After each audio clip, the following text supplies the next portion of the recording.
अपराजिता जैसे ही रसोई में आती है तो रसोई का बिखरा हाल देखकर बड़बड़ाने लगती है। उफ, ये रसोई है या कबाड़ खाना? सासू माँ जल्दी आइए। अरे क्या हो गया अपराजिता बहू, क्यों सारा घर सर पर उठा रखा है? हे भगवान, ये किचन में इतना गंद कैसे मचा हुआ है? वही तो सासू माँ, देख लीजिए देवरानी जी के राज में रसोई का हाल। स्लैब पर पूरा आटा बिखरा है, सब्जी के छिलके अलग और सिंक में जूठे बर्तनों का ढेर लगा है। मेरे वक्त में तो किचन शीशे की तरह चमकता था। अपनी बड़ी बहू अपराजिता की बातों से थककर सास सुनंदा युविका को आवाज लगाती है। युविका बहू, जल्दी से किचन में आना।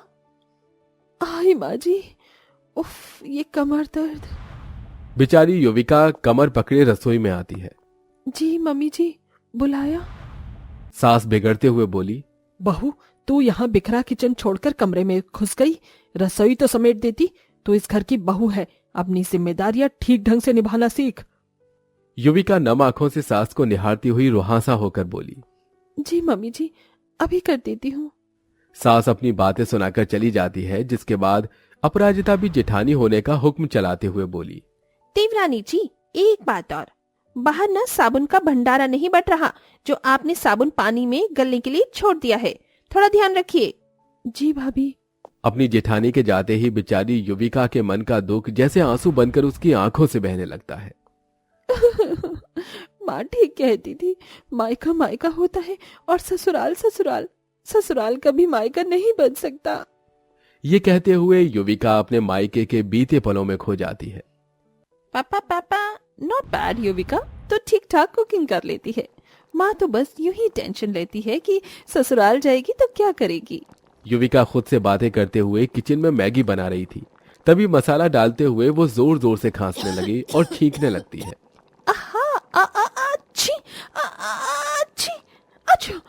इतने में माँ अंजना दौड़कर आती है। युविका बेटा, तू ठीक है?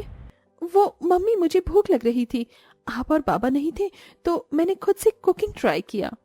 देख कितना खास रही है तू। जा, मैं बनाकर लाती हूँ। युविका अपने कमरे में जाकर पैर पसारे बैठ जाती है। थोड़ी देर में अंजना मैगी बनाकर लाती है और फूंक फूंक कर खिलाती है। इट्स सो यमी माँ। तभी पिता हर्ष नम आंखों से बेटी को देखकर कहता है, बेटा, अभी मायके में जी भर कर जी ले, क्योंकि शादी के बाद बेटी का सिर्फ सरनेम नहीं बल्कि पूरी जिंदगी बदल जाती है। बाबा, मैं कुछ बदलने ही नहीं दूंगी। मैं तो शादी के बाद भी अपनी माँ और बाबा की बेटी रहूंगी। एक माँ को छोड़कर जाने पर मुझे दूसरी माँ भी तो मिलेगी। जब उस घर में भी माँ है तो वो भी तो मेरा मायका ही हुआ। ऐसा नहीं होता बिटिया, ससुराल कभी मायका नहीं बन सकता। शादी के बाद एक लड़की के लिए सिर्फ उसका घर नहीं, पूरी जिंदगी बदल जाती है। एक दिन तुझे इस बात का एहसास होगा। अपनी माँ की दी गई सीख को याद करके युविका का मन भर आता है। वो भी लड़की की तरह ढेरों अरमान मन में सजोए कुछ महीने पहले ससुराल आई थी, जो कि भरा पूरा परिवार था। सास, ससुर, नंद, जेठ, जिठानी, उनके बच्चे, जिसमें बहू होते हुए वो सभी की जरूरत का ख्याल पूरा करने में सिमट कर रह गई। ऐसे ही वक्त गुजरता है।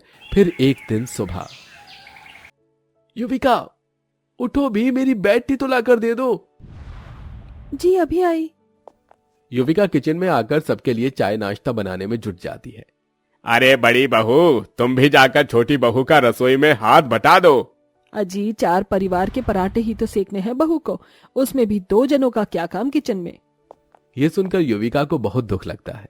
इतने बड़े परिवार का नाश्ता बनाकर बेचारी बहू थक कर चूर हो जाती है। फिर भी बहू होते हुए वो अपने चेहरे पर एक अनचाही मुस्कुराहट के साथ नाश्ता परोसती है। तभी अपराजिता का बेटा चीकू कहता है, अरे वाह चाची, पराठे बहुत अच्छे बने हैं। हाँ बहू, पराठे सचमुच बड़े स्वाद बने हैं। शुक्रिया पापा जी। तभी युविका की नंद निधि सबसे आखिर में मेज पर आती है और पराठे देखकर नखरे दिखाती हुई बोली, उफ मामा, ब्रेकफास्ट में इतने हैवी पराठे मुझसे नहीं खाए जाएंगे। पर निधि दीदी, बाकी सब भी तो खा रहे हैं, मैंने बड़े दिल से बनाए हैं, आप भी खा लीजिए। तभी निधि चिढ़कर कहती है, ओफो भाभी, जब मेरा मन नहीं है तो जबरदस्ती है क्या? जाइए, जाकर मेरे लिए ब्रेड टोस्ट और मक्खन ले आइए। युविका, 2 ब्रेड सेकने में कितनी देर लग जाएगी, ला भी दो। युविका चुपचाप किचन में आकर नंद की फरमाइश का ब्रेड टोस्ट बनाने लगी। इसी तरह दिन गुजरते गए। युविका एक पत्नी, भाभी, बहू, चाची और देवरानी बनकर सबकी खुशियों का ख्याल रखती है, मगर उसका खुद का मन अपनेपन और प्यार के लिए तरसता रहा। थोड़े दिनों में निधि की शादी पक्की हो जाती है, जिसमें सास सुनंदा बहू को खूब सारे काम पहले से बतला देती है। छोटी बहू देख, तू इस घर की बहू है, इसीलिए निधि की शादी की जिम्मेदारी तुझे ही देखनी है। रिश्तेदार मेहमान भी आने शुरू हो जाएंगे, उनके आदर भाव में कोई कमी ना छूट जाए। यही उम्मीद है कि तुम कोई गलती नहीं करोगी। जी माँ जी। अब तो शादी ब्याह की रस्मों में बेचारी बहू का पूरा दिन एक पांव पर नाचते हुए बीतता है, जिस मारे शादी से ठीक 1-2 दिन पहले युविका बहुत बुरी तरह बीमार पड़ती है। अरे बहू, तू अभी तक कमरे में आराम फरमा रही है? घर आए मेहमान रिश्तेदारों को चाय पानी नहीं पूछेगी क्या? बहू दर्द भरे लहजे में बोली। माँ जी, मेरी तबीयत ठीक नहीं है, आप अपराजिता भाभी को कह दीजिए। शादी ब्याह की दुविधाओं में सास सुनंदा कहीं की कहीं निकालते हुए बहू पर बड़बड़ा उठी। तुझे भी अपनी ननंद की शादी में ही बीमार पड़ना था। सब समझती हूँ मैं, बीमारी तो एक बहाना है। यही अगर मायके की शादी होती तो बुखार में भी काम करती, पर आई घर से आई है, आज तूने दिखा दिया। अपनी सास की ऐसी कड़वी बातें सुनकर बहू तकिए में मुंह लुकोए बिलख बिलख कर रोती है। सासू माँ ने मुझे इतनी बातें सुना दी, मगर एक बार भी मेरा हाल नहीं पूछा कि किसी ने ठीक कहा है। बहू चाहे ससुराल वालों के लिए लाख क्यों ना कुछ कर ले, जरा सी बीमार पड़ती ही उसे जताया जाता है कि ससुराल में उसका अपना कोई नहीं है।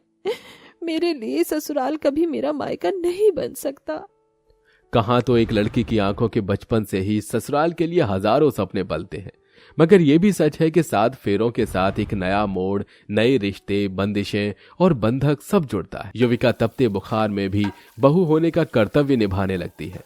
देखते ही देखते नंद की शादी का दिन भी आ जाता है, जहां एक और जेठानी अपराजिता देवरानी को काम करते देख खुद कामों से जी चुराती है, तो वहीं युविका का पूरा दिन बिखरे भेष में बीत जाता है। उसे सजने धजने का भी मौका नहीं मिलता।